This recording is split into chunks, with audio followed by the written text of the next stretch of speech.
last time I was visiting my family back east, my 12-year-old nephew told me he wanted to get a guitar and learn how to play.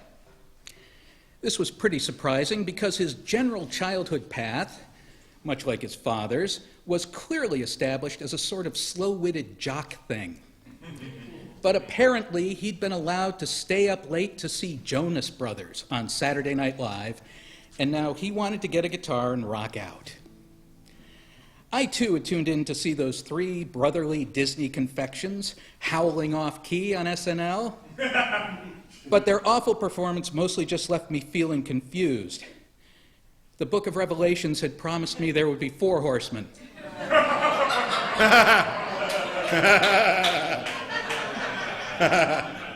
I then remembered that Saturday Night Live had played a part in my own punk rock awakening when I was a little kid, growing up in a very, very small town in western Massachusetts at the dawn of the Reagan era. I was just one of 3 punk rockers in my entire hometown, but as often happens, we found each other. And we thought we were really onto something with those first couple of Ramones albums, a scratchy cassette of Black Flag, and seeing Devo's first appearance on Saturday Night Live. This was our template. This is how we were going to define punk rock for ourselves. And so, with a couple of really cruddy pawn shop guitars and a few days of practice, we were a band. And after slogging through a few basement parties and a scandalously bad VFW show, we scored a rare and beautiful thing, an actual road gig. It was an off-campus college party, and it paid almost $100. And all we had to do was get to the State University of New York in Buffalo, which was only 400 miles away. And now, it wasn't about the money anyway, but this was the first time anyone had ever agreed to pay us anything. And at the time, I was pretty much living on Utica Club beer and 5-pound blocks of free government cheese. I'll do a little disclaimer here so that you're not confused. What you're not about to hear is a glorification. Think of it as a cautionary tale. At this point in time, I've been completely drug, alcohol, and chemical-free for a whole bunch of years. A fact I'm not only proud of, I'm smug about it. But Jim Carroll said we're all a little in love with our sins, and these are mine, so here goes. So, the band had a road gig. Good news, but it was a problem. Now, my band had lots of problems, starting with the fact that I was the brains of the operation. We wanted to maintain the DIY punk rock aesthetic, but we also desperately wanted to be cool. And we so weren't. We didn't even have the quintessential beat-up old van to go to gigs in, and we had to borrow cars from our parents.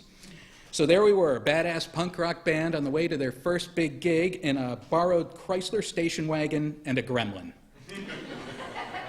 For gas money, we cashed in my rather impressive collection of empty beer bottles, and we were headed west. And it was a good gig. It was in a huge off-campus house filled with a couple hundred people like me. This was the first time I'd ever seen more than half a dozen punks in a room together. And here there were hundreds of them. A critical mass of punks.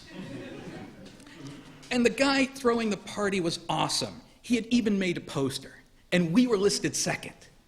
With our logo. A major score. And this is the best part. Even though we were from the podunk hinterlands of western Massachusetts, on the phone I had kind of said we were from Boston, so that we would have that gritty urban street credibility that we so desperately craved. And he put that on the poster too. Direct from Boston, bad plasma.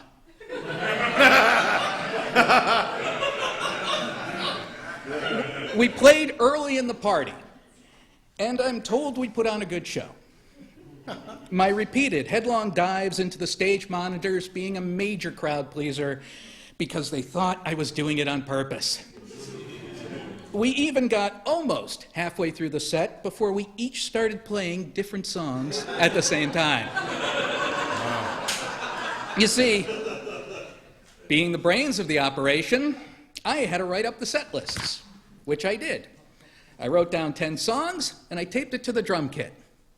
Then I wrote down 10 songs, and I taped it to the bass player's amp. You're ahead of me on this one. Then I wrote down 10 songs, and I taped it to my mic stand. And I was so trashed already at that point, failed to write the lists in the same order. Needless to say, the results were somewhat dissonant, but no one really noticed. Least of all us. Now, very soon after we finished our set, I proceeded to lock myself in the only available bathroom and pass out for several hours, successfully making me the least popular guy at the party. When I finally woke up, we were asked to leave immediately. Our gig money never materialized. Big surprise. And we were forced to panhandle those same angry punks that I had kept out of the bathroom for 5 hours for gas money to get home with. Not surprisingly, they weren't very generous. Now, since I had been, well, let's call it sleeping through most of the party, I was more or less sober enough to drive. But I was exhausted, and there was no extra money for even a small coffee. And that's when our drummer came up with a plan. He produced from his pocket a hit and a half of LSD and decided this was just the thing we needed to keep us alert for the long drive home. Really, it's the sort of plan only a drummer can come up with.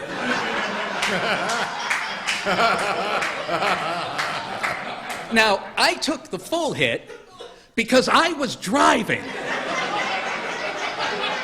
And he took the half so that we would, quote, be on the same wavelength as he rode with me in the station wagon. Now, God help me, it sounded like a good idea at the time. All I had to do was keep my eyes on the gremlin for 400 miles, and everything would be okay.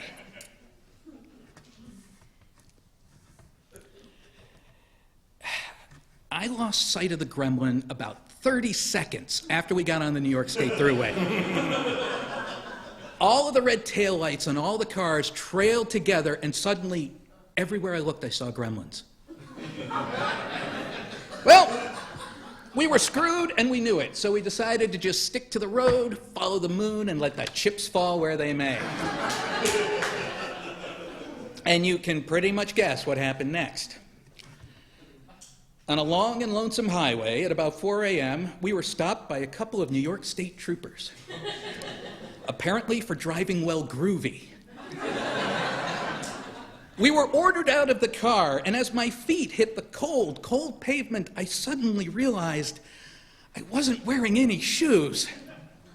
And I couldn't remember when I had taken them off, or where they were, or what the basic concept behind footwear in general was really all about. But I knew they were Doc Martens, because they had to be.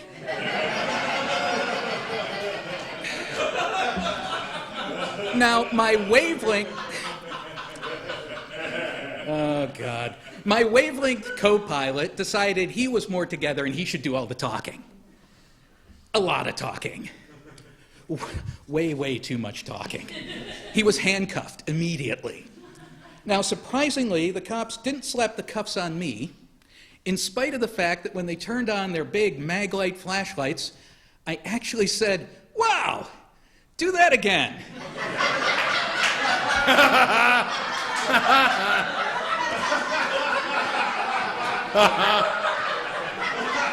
Well, I just stood there giggling like a complete psychotic. Now, I don't know how much experience any of you have had with highway patrolmen, but trust me, this sort of behavior just doesn't fly.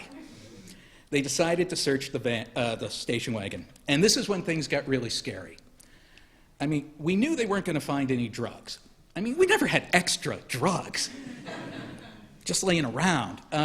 But they were just tearing apart the car, and they were trashing our stuff, and they pulled the guitars out of cases and threw them down on the side of the road and just scattered our stuff for 20 feet in every direction.